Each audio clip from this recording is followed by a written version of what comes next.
Welcome to Logos Live. I'm Robert Martin, Director of the City Bible Forum in Melbourne, and I'm your host for the show. Logos is Greek for word or message, and Logos Live engages the Christian message before a live audience in the CBD of Melbourne. And do we have a live audience here today? Yeah! There's a few live people out there. And we also aim to have a bit of fun. Who said exploring the big questions of life shouldn't be enjoyable? The people who met Jesus Christ in person faced the same big life questions we face today. But when they met Jesus, things immediately started to change for them. In this series of Logos Live Encounters with Jesus, we explore how the central events and meetings in Jesus' life can change our own lives forever.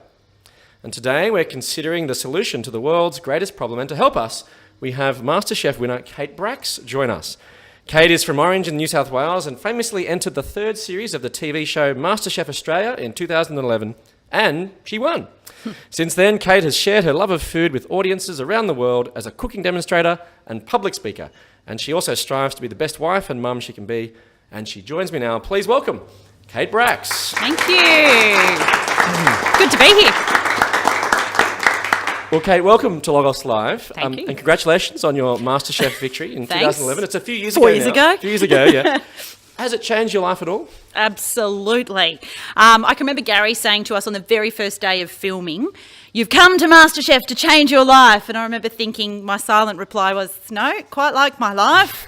Just wanted to learn a bit more about food and cooking. Yeah. But absolutely, he was right. It has definitely changed the look and shape and feel of my life. Yeah. But yeah, it's been good changes, even though I didn't feel like I needed changes. Right, fantastic. Well, it's not every day that we have a Masterchef on Logos Live. So in today's quiz, I thought I'd test you on how well you know Masterchef. Ooh. Okay, so you ready? Gosh, I'm not allowed to fail this one, am I? I don't think you'll fail, but Okay, you know, good. you never know. So here's the first question. There's two questions. Who of the following was not a guest chef in the 2011 Masterchef series? Oh, Was it A, Adriano Zumbo, B, Maggie Beer, C, Nigella Lawson, or D, Ronald McDonald? Let me think about that. Oh, testing the memory. Yeah, have to go Ronald McDonald. Thank goodness. Not sure I would have been overly impressed. Right, But anyway. they don't have a McDonald's Masterchef No, component? I think there would have to be something that says Masterchef can't be sponsored by McDonald's, surely. Right, okay, yeah. Did you have a favourite guest chef, someone that you really enjoyed? Look, I absolutely love Maggie Beer. Yeah. For me, she's technically not a chef, so I immediately relate. She just loves food and cooking. She grew up in the city and then moved to the Barossa Valley. I grew up in Sydney and moved to the country in Orange in New South Wales.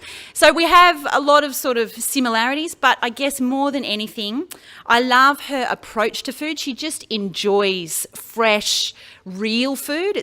There's no pretension in her cooking, and she has the most amazing palate. Every recipe of hers that I've cooked, I just think, oh, that is good.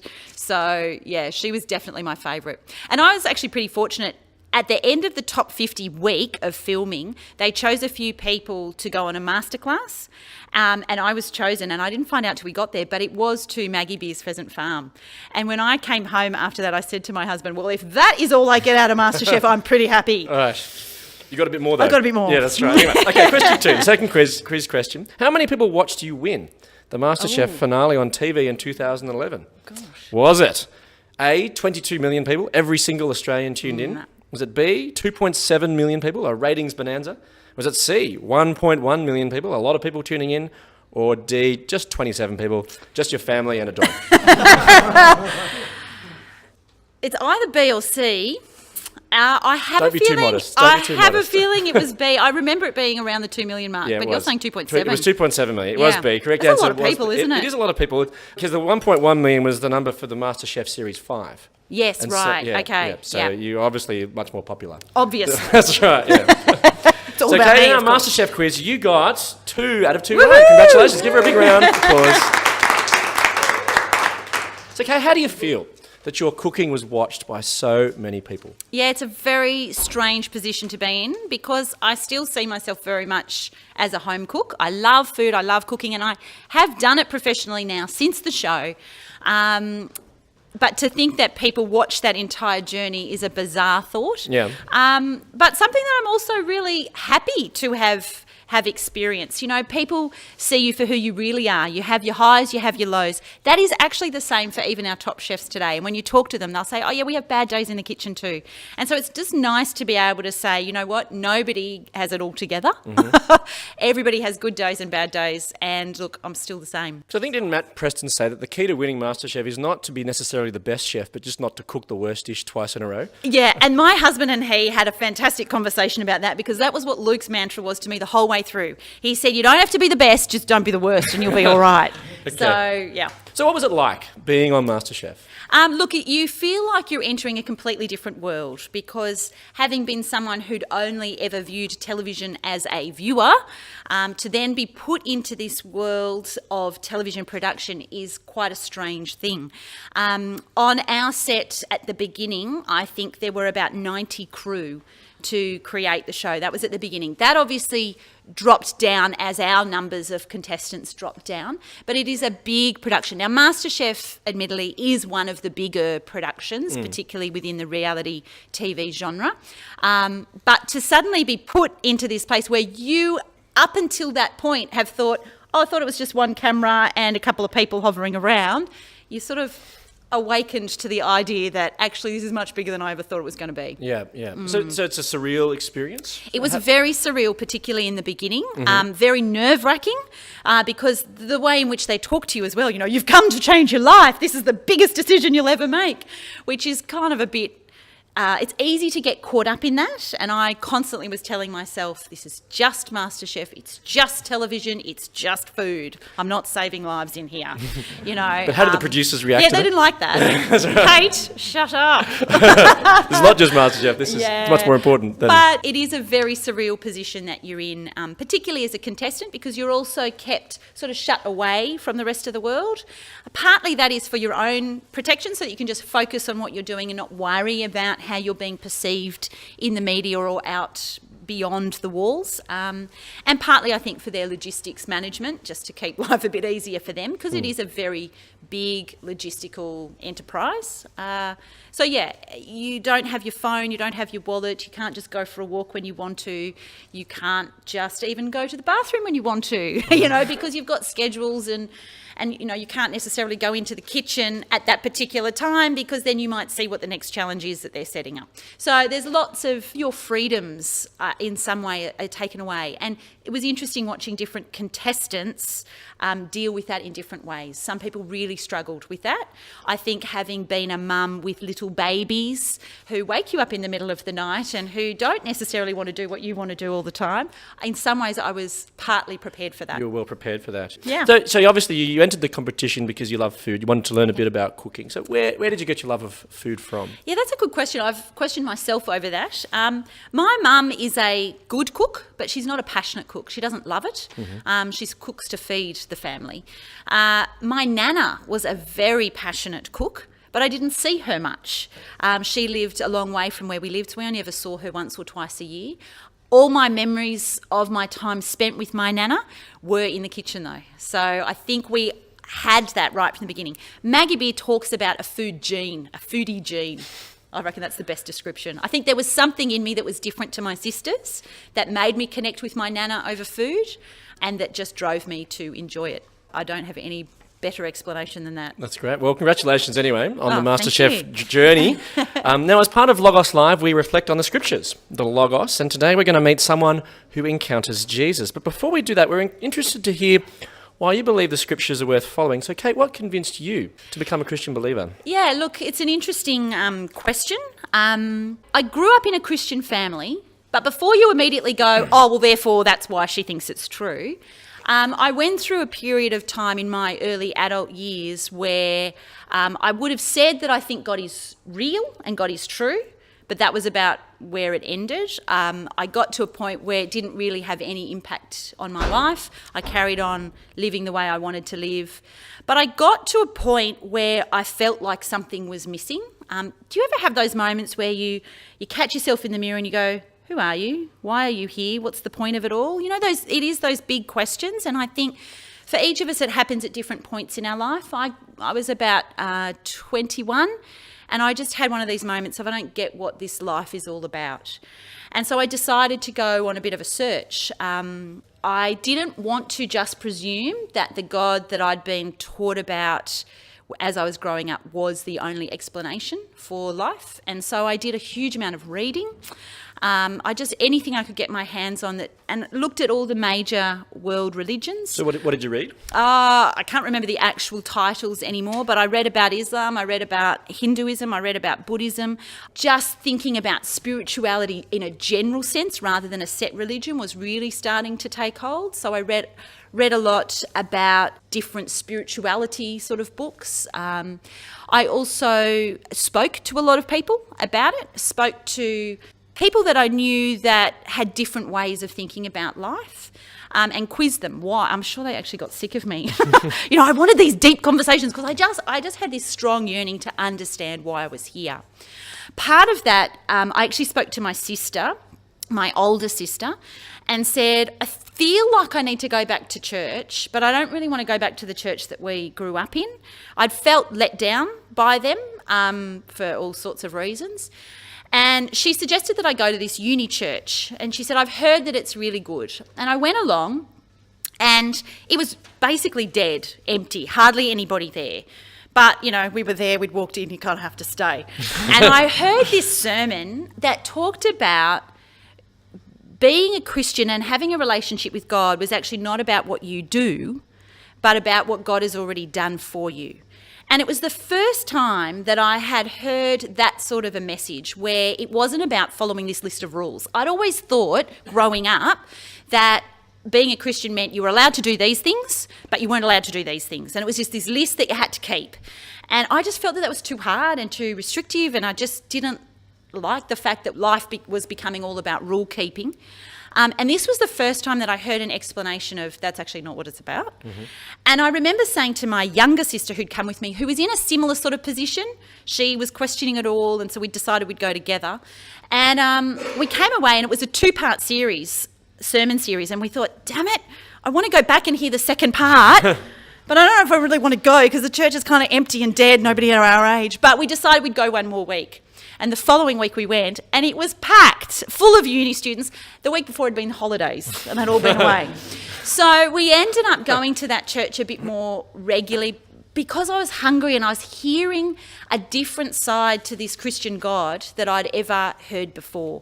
And in the end, what I discovered was that the God of the Bible is the only God where it's actually not about what you do. Every other major religion and even every other philosophy, even if you go down to, atheism, where people claim that there is no God or religion, it still comes down to what you do that makes you good or right or okay. Whereas the God of the Bible is actually the only way of thinking about the world where it's not about what you do, it's about what he has done in order to reach out in relationship with you. And I found that incredibly compelling. And so I wanted to find out more about this God. So I then joined a Bible study group where I was taught faithfully about the God from the Bible, not just hearsay. I think the church I'd grown up in was about teaching morals and about not sort of picking out a single verse from the Bible and building a story around that, whereas this new church that I went to was actually about let's look at what the Bible says God is like, rather than just what we think he's like. And so some of those things were a little bit confronting. Some of those things you think, I didn't really want God to be like that, but you have to take him at his word. And that also appealed to me too. It's not just about what you or I want God to be. He is who he is, and we can't change that, and we decide to follow or we decide not to. And that choice is ours. The other thing I discovered was a God that doesn't force himself on us. And I think plenty of times in my life I felt like he was being pushed on me. You need to be like this, you need to do this. Whereas what I discovered was a God that just says, I want to be your friend, come to me. And it's your choice. There's no forcing. And anybody that tries to force him on you is actually not representing him well. Well, why don't we do that now and look at what God has to say himself and how he's revealed himself in the person of Jesus. And the Logos for today comes from the New Testament book of John, one of the 4 biographies of Jesus' life that we have. And in this particular encounter, Jesus and his family were at a wedding. Now, Kate, weddings were significant events in the Yes. ancient world, weren't they? So tell us what happened. Look, weddings at this time in history were very different to weddings now. Weddings now tend to be two individuals deciding they want to spend the rest of their life together. I'm talking in Western culture. Weddings at this time were actually a significant community event where it was seen as the union of two families. That then meant greater society strengths, so economic strength with two families joining. In some circumstances, political strength. And so it was a whole community event when two families decided that they wanted to be joined through this marriage. And so an entire community was invited to the wedding. It wasn't just about the brides and grooms, friends and family, or even the parents of the brides and grooms, friends and family. It was actually, if you live in this community, you come to the wedding. The other big significant difference is that a wedding wasn't just a few hours of a party. It actually went for days. It was about feasting and enjoying and celebrating over a normally 3 or more days. So how would you feel about the catering involved in that? Yeah, woo! Big job, big job. Do you think that'd be a worthwhile MasterChef elimination challenge? Do you think that's right? Absolutely. Yeah, that's right. Yeah. Have you ever catered for a wedding? I've done wedding cakes. I've been asked to cater for weddings, but I've generally turned them down because I feel like the expectation's too big. I'm always a bit terrified of, scary brides. In verse 3 of this story, the narrator shares about a culinary disaster, which is possibly even worse than burning gingerbread. Yeah. What happens?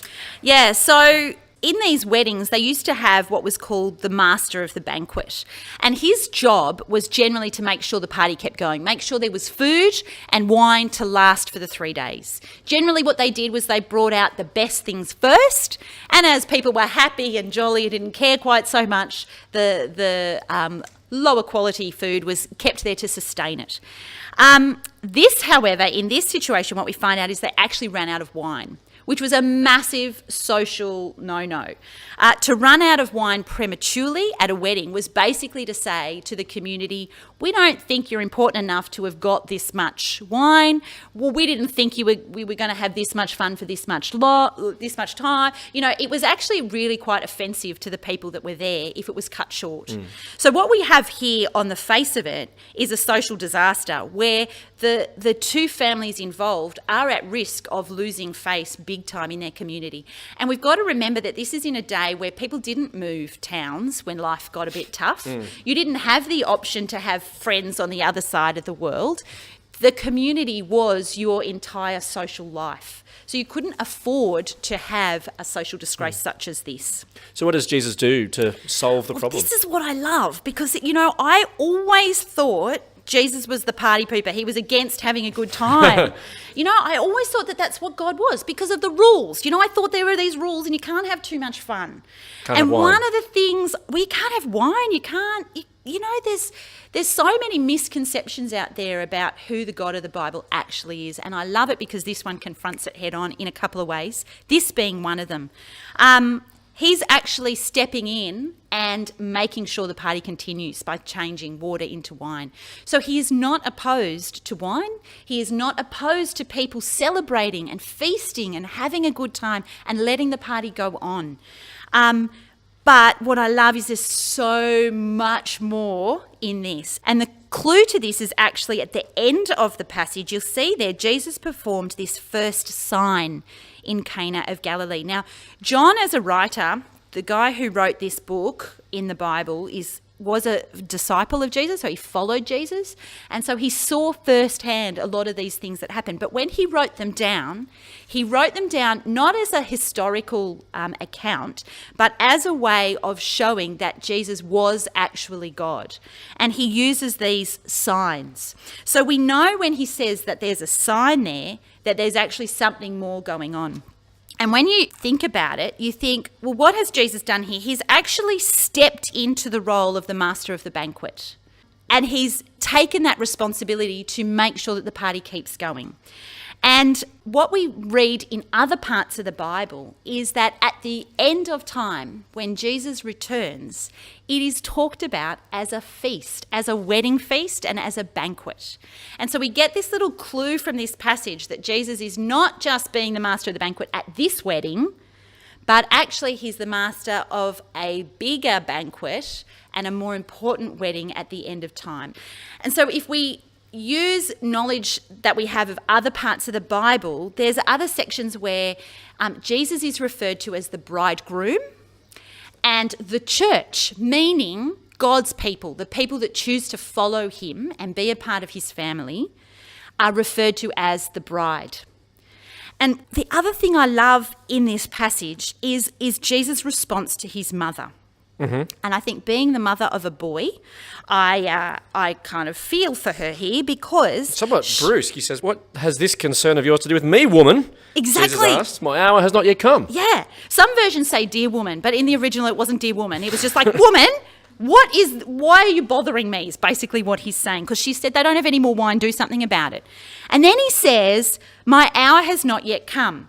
And on the face of it, we look at that and we think, well, he doesn't want to do a miracle. Don't bother me, I don't want to do a miracle. But we know that actually can't be what he means because he then turns around and does the miracle. So he's obviously troubled, and I love this because we often get this picture in the media and just from what people tell us that Jesus is always gentle and always easy and just kind. And look, he is gentle and kind, but not in our stereotypical understanding of the word. Here, he's obviously troubled. He feels human emotion like we do. He is troubled about something. What is he troubled about? And when we think about it, we think he's at a wedding. If it was me at a wedding, what am I thinking about when I'm at a wedding? Because I'm married, I'm remembering the wedding that I have. Whenever I go to a wedding, I sit there going, oh, I remember my wedding. We did it like this, we did that. Before I was married, when I sat at a wedding, I was sitting there dreaming of what my wedding would be. And I actually think that's what Jesus is thinking about here. And that's why he's troubled. Because he's saying, what has this got to do with me? My hour has not yet come.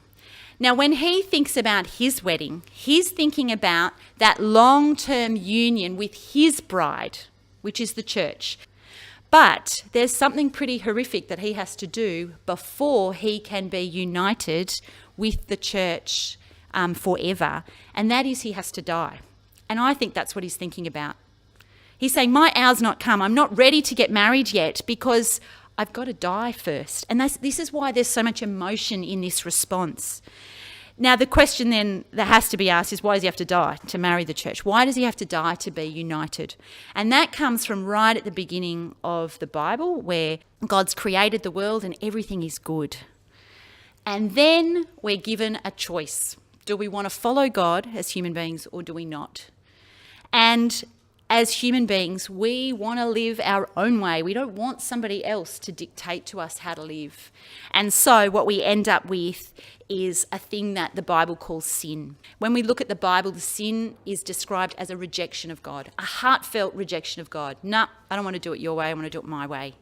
And God says very plainly, and this is something that I think I found hard to accept, one of those things that I went, I don't know if I want God to be like this. But the natural consequence of rejecting God, because he doesn't force us to be with him, is he goes, fine, then I'll live without you. And that separation from God is eternal death, because God is all things good, and if we live without him, we have nothing good, and therefore we have eternal separation from God and we have death.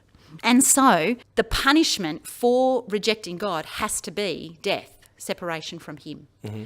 And the good news is that what Jesus, obviously if we all had to stand before God and say, well, what's my punishment? We would all die. And it kind of defeats the purpose of why God created us in the first place, because he wanted us to be in relationship with him. He wanted us to be friends with him.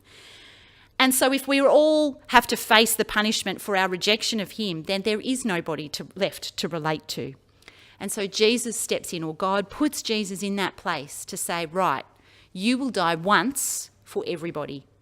And that's what he does when he dies on the cross. Now, dying on the cross in and of itself happened to lots of people. So it's not actually the death on the cross that is the important thing to Christians. It is the death on the cross that's the important thing to Christians. So the fact that he took that punishment, he was actually separated from God the Father for 3 days so that you and I don't have to be. And that's what Jesus is thinking about here. This is the hour that he's talking about. This is the hour that he's talking about. And this is why he's troubled, because that's hard. Imagine dying for the sake of everybody else. That's a massive sacrifice. And what he is thinking of here in this passage is that. And we know that that's the hour he's talking about, not the hour of his first miracle, because he turns around and he does it.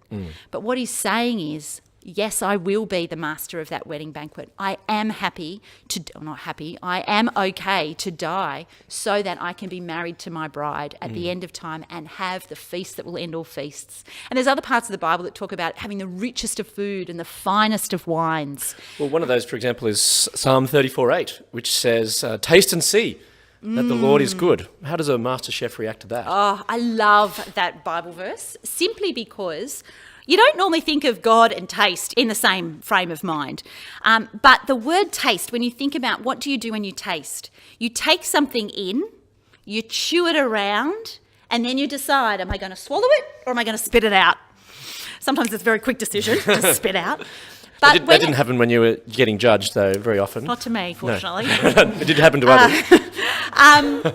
But when we say taste and see that the Lord is good, it's like take him in, try it, see if you think it's any good. And you still have a choice. You don't have to accept. There is a consequence for that, but you don't have to. He's not forcing you.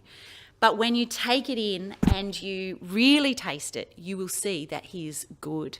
And I think, as a foodie, I think I love that feeling of when I eat something and it just is good. It's the only word to describe it. You just go, oh, that's good. Or, that coffee in the morning when you just think, oh, I just need something. It's good. And I think that's the analogy that he's using here. Taste and see that God is good. It gives you that ultimate satisfaction. And in your life, you feel that taste and see that the Lord is good? Absolutely. There are so many aspects of my life where I can now see and look back on. Often you don't see it when you're in it, but I think you can look back and see, wow, God was good to me there. God was good to me there. God was good to me there. Masterchef, funnily enough, is just one of the tiniest little ways in which I think God was good to me. Let me leave you with the Logos for the day from Psalm 34:8. Taste and see that the Lord is good. I look forward to you joining us next time for Logos Live. Please thank our guest today, Kate Bracks.